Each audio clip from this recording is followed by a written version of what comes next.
Have you ever met a great guy who seemed all in at first, only for him to pull away, leaving you confused and wondering what went wrong?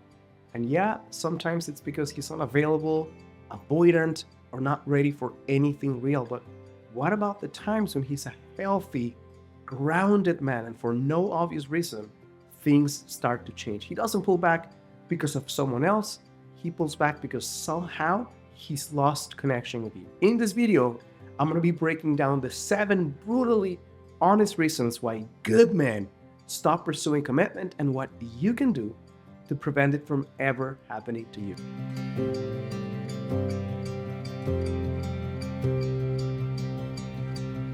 So let me start off by saying that I fully recognize there are times when women show up in their full splendor and light and openness and vulnerability for no reason of their own. The guy decides to disappear, ghost, breadcrumb, lose steam, and go away. Now, I have plenty of videos that address those issues and what to do about those and how to overcome them and how to prevent them. That's not what this video is about.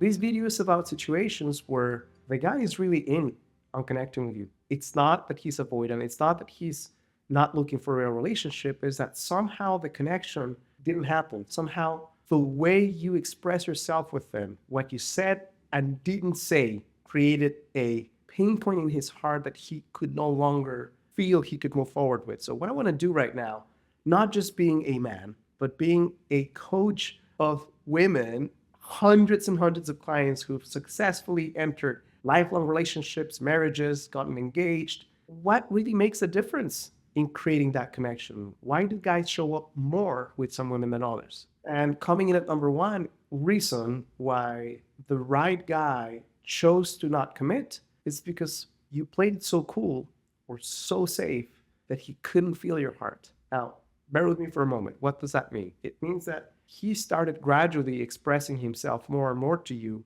and either your fears of commitment, your fears of getting hurt, your past pain or trauma prevented you from playing at the same level.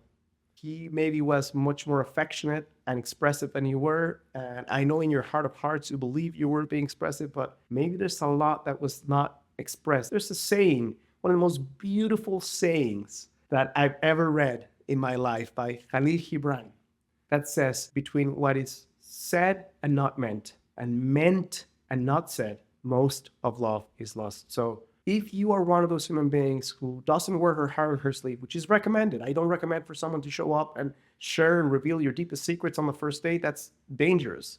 But when you're someone who errs on the side of holding your hearts too close to your chest, the inability to express yourself through your eyes, through your gaze, through your touch, through your words, through your affirmation of multiple different modalities, give the guy the sense that he is being chosen by you, he's going to walk away. Coming in at number 2 is he didn't feel he could win. Now, I'm not talking about he didn't win over you. It's not a game of ping pong where he didn't win the game. No, he didn't feel he could win in terms of adding the value to your life that he needed to add. Maybe because of drama or super high standards, or maybe a way of communication that is based on criticism. Maybe instead of expressing what you want to have happen, you complain about what is not happening. When that happens repeatedly, when he feels that he's really making a big effort, and no matter what he does, he's getting the opposite response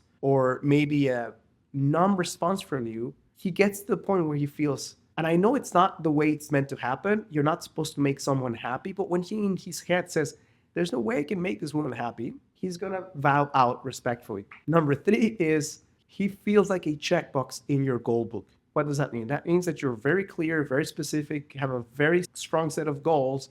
You want 2.5 kids and 2 dogs, and you're very expressive about the whole thing. But when you share your goals and visions, when you talk about the things that need to happen in your life, it's not a back and forth. It's not an open invitation. It's more fit the bill or else. Or maybe you're at an age where you really want to have children and the clock is closing in, and the pressure between what is said and what is not said in terms of the timeline for that is something that feels almost like he's being used for something. I know no woman wants to feel used by a guy. Well, guys are the same way. He feels that you're not really connecting to his heart and soul. You're evaluating the situation of him, almost like the idea of him to see how it matches with your goals. Then at a certain point, he's going to notice and feel it and feel used. Coming in at number 4, he did not feel useful. He wanted to add value. He wanted to make your life easier, but he crashed against a wall of fierce independence. Now, nothing wrong if you can do so many things for yourself. Nothing wrong if you can kick ass and take names, metaphorically speaking. When a guy senses that he can't add value to your life, not because he really can't, but because you're not open to it. Because the way you've learned to do things is one way where you leave very little room for that collaborative, that insightful and giving in respectful and healthy ways, protective stance, when that's met with, but I can do it myself and no thanks and I've got this. At a certain point, especially guys who crave adding value, is going to feel unwanted and unneeded. I'm not asking you to play silly or stupid. I'm not asking you to play the damsel in distress. There's things, if you're connecting with someone intelligent, someone capable, that he'd feel very grateful to be able to add value to your life in. And if you're not taking advantage of those, not in a way of using him, but in a way of allowing his connection and his service to make your life better, then you're leaving gold on the table, because most men want to add value that way. Now, before I share my last 8 points, which are some of the most important, if you're a single woman watching this, I'd be willing to bet you're not aware of the root cause why you're still single. What I've done is, after guiding so many women to create the connections they want, I've created a quiz you can take in about 60 seconds that's going to reveal to you the number one reason you're still single. If you want to participate, all you have to do is go to the first link in the description. You're going to see a page that looks like this. If you answer a few simple questions, you'll get the answer to the elusive question, why you're still single, and a custom report based on your number one blind spot that's going to share with you the number one action you can take today to attract the guy you want in a fraction of the time. Coming in at number 5 reason why awesome men stop pursuing women, your indirectness or game playing turn him off. Indirectness meaning not being able to clearly and respectfully say, here's what I'd love to have happen. Here's what would mean a lot to me. Here's how I feel. Here's what I want. Here's what I need. Your passive aggressiveness, perhaps, or your game playing. When a guy wants to understand what you're thinking and feeling and maybe asks the question, are you okay? And you say yes with a face that means absolutely not, but I'm refusing the right to tell you what it is, guess it. And that's a recurring experience. That's a huge turn off for men. If you want to, in one word, learn what turns men off, it's drama. And drama is not pain. Drama is not you having problems and needing solutions. Drama is the combination of, I have specific problems and I want some level of input, but I reserve the right not to share what that input is, and also reserve the right to be upset because you didn't read my mind. So being direct with men is one of the best things you can do to help yourself. Again, be tactful when you ask for something specific, but men definitely appreciate directness, not roundabout explanations. When you want something and you're generous in your asking, if your guy is a conscious guy, 9 times out of 10, if it's in him to give it to you, he's going to say yes. Coming in at number 6 is a high balance of negative versus positive reinforcement. What does that mean? That means that you have a keen ability to, maybe your perfectionism gets the best of you and can easily point out the toast he burned while making you breakfast without being overly grateful for the fact he made you breakfast. That's just a metaphor for how things can go sometimes. So it doesn't even have to be negative balance. When he is adding value, he's consistently showing up for you, when he's being kind and considerate, and there's no expression or gratitude coming his way, you don't even have to be negative about the things he's not doing. Well, he doesn't get that, and because of aloofness or fear or just not consideration of what's going on, like the attunement with him, you don't express how what he's doing is adding value to your life. Again, there's going to be a point in the midst of all of the situations taking place where he's going to reach that point of no return when he says, I can't win, and I'm moving on.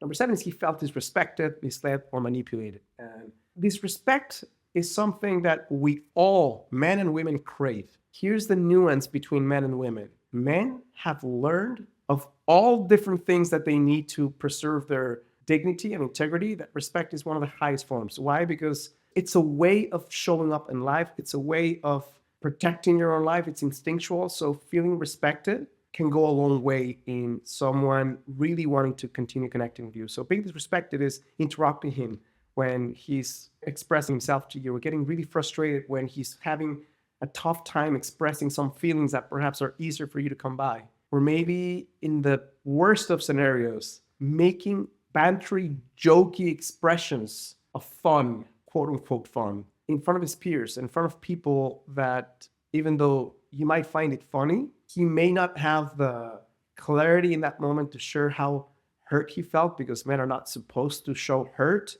but still feeling like you don't get him and you don't value him as a human being. Manipulated or misled would be your words and your actions don't match. He doesn't know where to stand. He'd rather hear from you how upset you are than to have to guess it. Guessing games are very draining for men. So if you have it in you to be mindful that the ego of a man is more fragile than he might appear to have, it will go a long way in understanding him and him being able to connect with you in the best of ways. Now, I'm going to share a bonus one. There's a point in all of this, just like when a guy reaches the conclusion he can win, there's going to be a point where he realizes he cannot be your hero. He will never be your hero. And I'm not talking about some fictitious, infantile play. I'm talking about at the heart of every decent man is he wants to light you up. He wants to move the world for you.